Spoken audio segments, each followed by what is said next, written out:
গতকাল নগর ভবনে একটি ন্যাক্কারজনক হামলার ঘটনা ঘটেছে, সেই বিষয়ে এবার আমি আপনাদেরকে বলবো।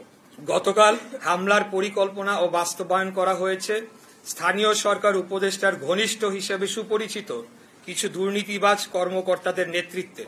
এরা কেউ কেউ নিজেদেরকে বিএনপি ঘরানার পরিচয় দিলেও তারা দলের কোনো পদে নেই। উপরন্তু তারা আওয়ামী ফ্যাসিস্ট আমলের মেয়রদের ঘনিষ্ঠ সহযোগী হিসাবে দুর্নীতি লুটপাট করেছে।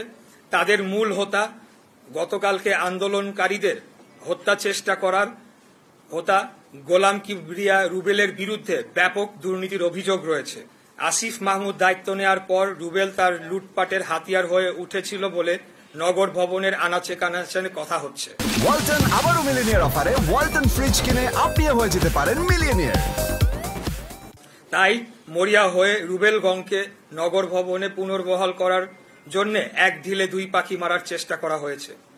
প্রকৌশল বিভাগের কুখ্যাত রুবেল একদিনও আন্দোলনে ছিল না, কিন্তু নিজেকে কোথাও কোথাও বিএনপির সমর্থক হিসেবে দাবি করে। তদবির করে কাজ ভাগাভাগির মাধ্যমে অবৈধ অর্থনৈতিক সুবিধা করে দেয় এনসিপি ও রাজনৈতিক কিছু নেতাদের।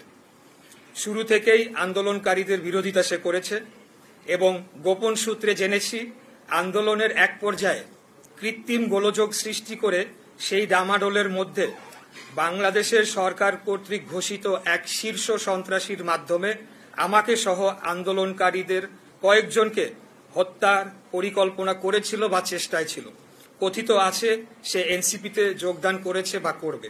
আসিফ মাহমুদ তার বক্তব্য ও কথাবার্তায় লাগাম টেনে ধরে বর্তমানে যে কিছুটা স্থিতিশীল অবস্থা রয়েছে তা বিনষ্ট করবে না বলে আমি আশা করছি এবং কোনো ক্রমেই কারো প্ররোচনায় বা নিজ সিদ্ধান্তে আন্দোলনে অংশগ্রহণকারী কর্মকর্তা ও কর্মচারীদের বিষয়ে প্রতিহিংসামূলক পদক্ষেপের চিন্তা ভুলক্রমে করবে না।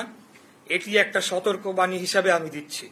এর কোনো ব্যত্যয় হলে ঢাকা নগরবাসী মেনে নিবে না এবং পুনরায় আন্দোলন শুরু হলে তার নগর ভবনের গণ্ডি পেরিয়ে রাজপথে গড়াবে, সেটি করা উচিত হবে। সর্বোপরি আমি ঢাকা নগরবাসী, ঢাকা দক্ষিণের ভোটারগণ, ঢাকা দক্ষিণ সিটি কর্পোরেশনের সর্বস্তরের কর্মকর্তা ও কর্মচারী বৃন্দের প্রতি আমার আজীবন কৃতজ্ঞতা ও একজন রাজনীতিবিদ হিসেবে আনুগত্য পোষণ করছি। আমি আপনাদের অগাধ ভালোবাসা ও সমর্থনের বিনিময়ে আমার জীবন ঢাকা নগরবাসীর প্রতি উৎসর্গ করছি।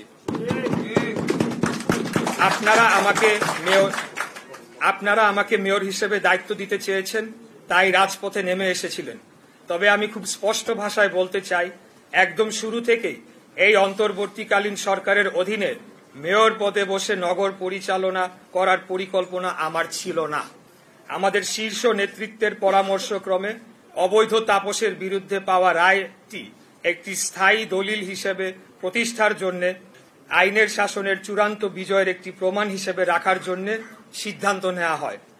সেই প্রক্রিয়ার সর্বশেষ ধাপ এই শপথ গ্রহণ অনুষ্ঠান, যা কেবলই একটি আনুষ্ঠানিকতার মধ্যেই সীমাবদ্ধ থাকবে এবং এই প্রক্রিয়া পদে পদে বাধাগ্রস্ত করতে গিয়ে শেষ বেলায় গিয়ে অন্তর্বর্তীকালীন সরকার যে দল নিরপেক্ষ নয়, আমাদের সেই বয়ানটি চূড়ান্তভাবে প্রমাণিত হয়েছে।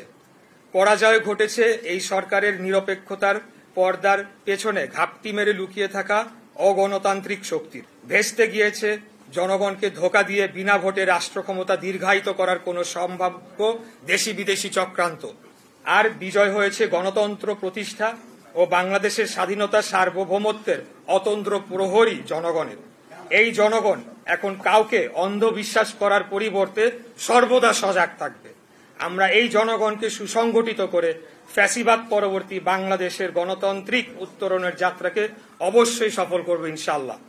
অর্থাৎ যে কোনো মূল্যে একটি সুষ্ঠু সঠিক নির্বাচনের মাধ্যমে জনগণের সরকার প্রতিষ্ঠা করবই এবং এর বিরুদ্ধে কোনো ষড়যন্ত্র চেষ্টা করা হলে যে কোনো মুহূর্তে জীবন দিয়ে হলেও লড়াই করে জনগণের ভোটের অধিকার আদায় করে নিব ইনশাআল্লাহ।